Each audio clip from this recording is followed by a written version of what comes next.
பாளையப்பட்டு ஆட்சி முறையின் கொடுமைகள் வெளியே தெரிந்தால் பள்ளரும் பறையரும் தெலுங்கர்களுக்கு எதிராக கிளர்ச்சி செய்வார்கள் என்று உணர்ந்ததால் தான் சுயநலத்திற்காக பொது உடைமை வேஷம் போடுகிறார்கள் தெலுங்கர்கள். நிலப்பிரபுத்துவ சமூகமான நாயுடுகளின் கூடாரமாகி போனது கம்யூனிச கட்சி. தமிழர்களான மாமேதை ஐயா சிங்கார வேலனாரும் மக்கள் தலைவர் ஜீவானந்தமும் இருந்த பொழுது தமிழ்நாடு கம்யூனிச கட்சி நல்ல பாதையில் சென்று கொண்டிருந்தது.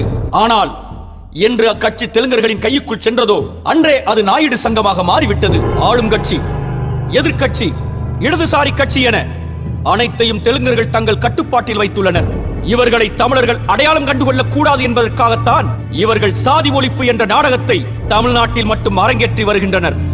குலப்பட்டத்தை போடாமல் விட்டதன் மூலம் எவன் தமிழன் எவன் தெலுங்கன் என்று தெரியாமலேயே போய்விட்டது.